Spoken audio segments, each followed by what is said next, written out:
தேவனுடைய பிள்ளைகளே, இந்த வாலிபர்களுக்கென்று இந்த தொடரிலே முக்கியமாக நீங்கள் எப்படியாக ஒரு நல்ல வலுவான அடித்தளத்தை, ஃபவுண்டேஷனல் ஸ்டேஜ், அதே போல் இந்த தரிசனத்தை பெற்றுக்கொள்ளக்கூடிய அந்த அந்த ஸ்டேஜில் நீங்கள் இருக்கிறீங்க. அது மிக மிக முக்கியம். இப்பொழுது பலப்படுத்தக்கூடிய, நீங்கள் பலனை பெற்றுக்கொள்ளக்கூடிய ஒரு பருவத்துக்குள்ளாக வர்றீங்க. அந்த வாலிப பருவத்தில் வருகின்ற பொழுது புரியுங்களா?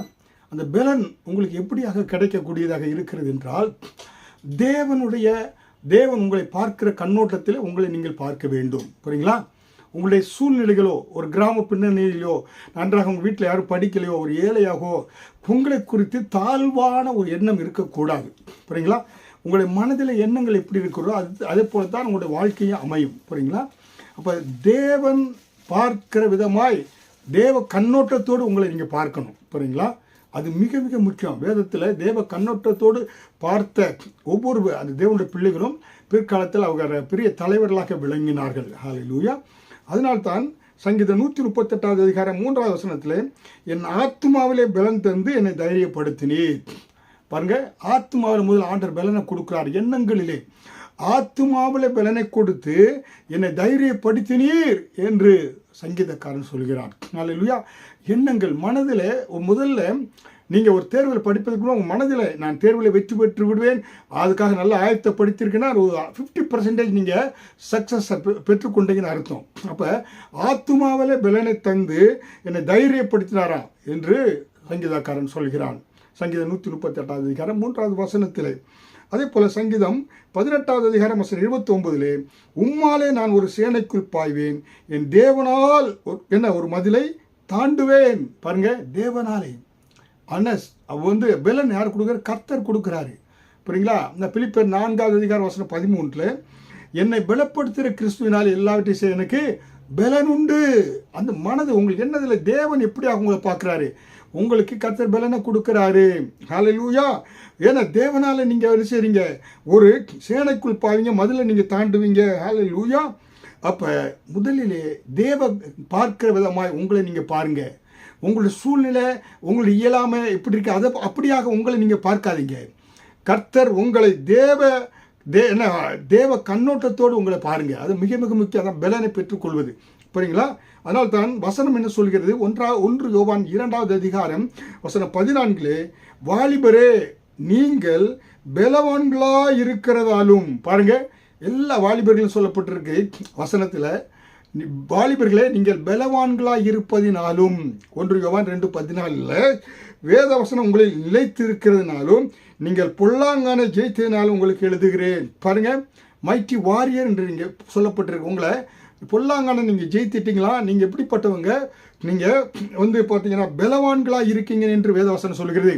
அப்படியாக வேதவசனம் சொல்கிற பிரகாரமாக உங்களை நீங்கள் பாருங்கள். உங்களை நீங்களே திரும்பி பாருங்கள், அலசி பாருங்கள், ஆராய்ந்து பாருங்கள். வேதவசனம் என்னை குறித்து என்ன சொல்கிறது என்றால், நீ பலவான் என்று சொல்லப்பட்டு இருக்காது. புரியுங்களா?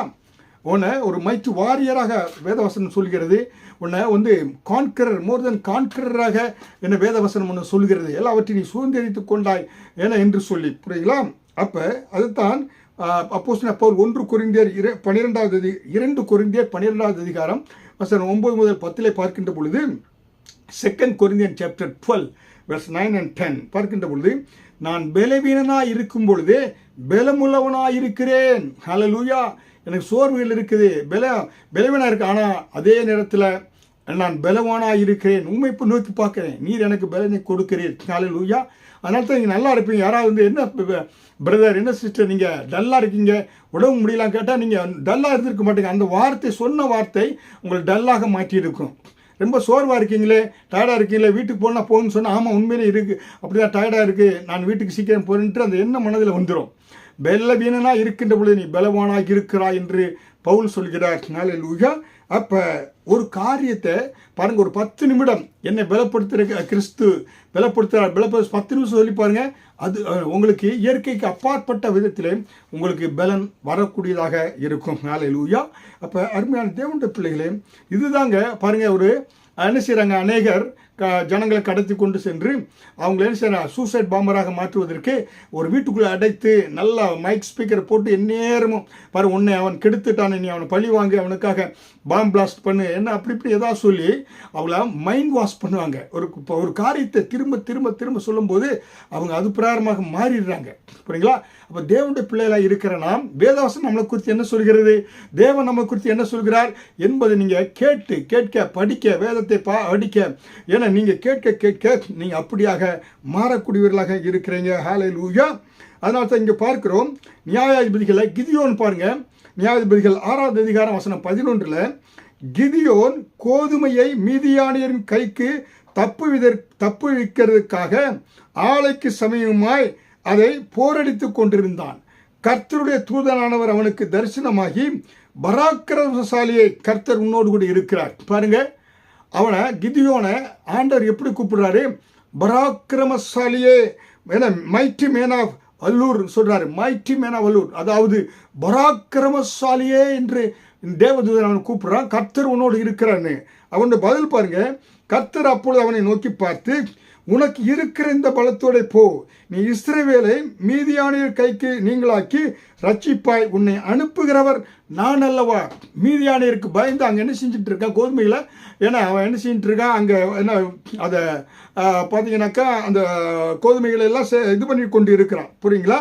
அதை போரடித்து கொண்டு இருக்கிறான்.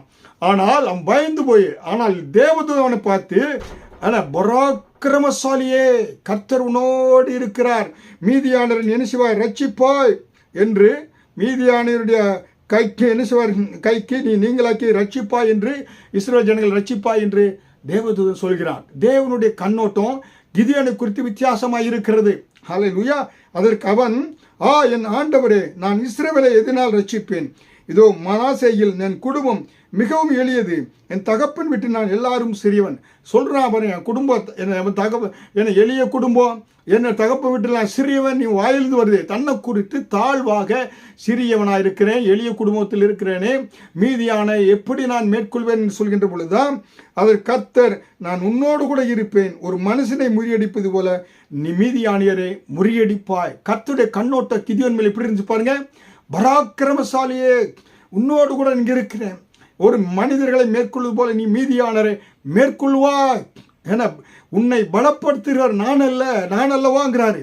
பலத்தினாலும் அல்ல, பராக்கிரமத்தினால ஆவியினாலே ஆகும். ஹல்லேலூயா. அருமையான தேவனுடைய பிள்ளைகளே, செருபாபேல் அன்றைக்கு ஏன்னா பார்த்தீங்கன்னாக்கா பாபிலோன் தேசத்தில் அவங்க தேவாலயத்தை எல்லாம் இடித்து போயிருந்த பொழுது கர்த்தர் செருபாபேலை என்ன சொல்லி தைரியப்படுத்தினார், பலத்தினாலும் அல்ல பராக்கிரமத்தினால் ஆவியினாலே ஆகும். ஹல்லேலூயா. கர்த்தருடைய ஆவியானவர் சார்ந்து கொள்ளுங்க. உங்களுடைய திறமைகளோ படிப்போ உங்களுடைய இயலாமையோ ஏழ்மையோ, நான் கிராமப்பண்ணில் இருக்கிறேன், குடும்பத்தில் யாரும் படிக்கல, நான் தான் இப்படி இருக்கிறேன் உங்களை குறித்து தாழ்வாக எண்ணாதீங்க. உங்களை பலப்படுத்தக்கூடியவர் கர்த்தர். நீ பலவீனனாக இருக்கின்ற பொழுதே கர்த்தர் உன்னை பலவானாய் மாற்றுகிறார். ஹல்லேலூயா. அருமையான தேவனுடைய பிள்ளைகளே, கர்த்தர் உங்களை பலப்படுத்துகிறாரு. கர்த்தர் உங்களை தான் பராக்கிரமசாலியே நான் உன்னோடு கூட இருக்கிறேன் என்று ஆண்டவர் சொல்கிறாரு. என்ன பார்த்தீங்கன்னா, உன்னை கொண்டு நான் பெரிய காரியத்தை செய்வேன் என்று ஆண்டவர் சொல்கிறார். ஹல்லேலூயா. அப்போ உங்களுக்கு இன்றைக்கு கண்டிப்பாக தேவை தேவ கண்ணோட்டம். ஹல்லேலூயா. என்ன கிதியோன் தன்னுடைய கண்ணோட்டத்தில் பார்த்துருந்தான், ஆனால் கர்த்தர் அவனை சொன்னாரு பராக்கிரமசாலியே. அருமையான வாலிப தம்பியே தங்கையே, உன்னை கர்த்தர் பராக்கிரமசாலியா பார்க்கிறாரு. நீ என்ன உன்னை மணல் மேடுகளை மிதிப்பதற்காக குன்றுகளை மலைகளை பெரிய இமயமலை இப்படிப்பட்ட பெரிய மலைகளை மிதிக்கும்படியாக கர்த்தர் உன்னை அழைத்திருக்கிறார். உன்னை பலப்படுத்தக்கூடியவர் கர்த்தர், உன்னை பராக்கிரமசாலி என்று அழைக்கிறார். தேவ பிரசன்னம் உன்மேல் வருகிறது. உன்னை பலப்படுத்தி இந்த உலகத்திற்கு, உங்கள் குடும்பத்திற்கு, தேசத்திற்கு, உலகத்திற்கே ஒரு பெரிய பராக்கிரமசாலியாக கர்த்தர் மாற்றி பெரிய காரியங்களை கர்த்தர் செய்ய வைப்பார். அதற்காக தேவனிடத்தில் மன்றாடுங்க, ஜெபிங்க. தேவனுடைய கிருபை உங்களுக்கு அளவில்லாமல் ஊற்றப்பட்டு உங்களை ஆண்டவர் எடுத்து பயன்படுத்துவார். ஆமேன்.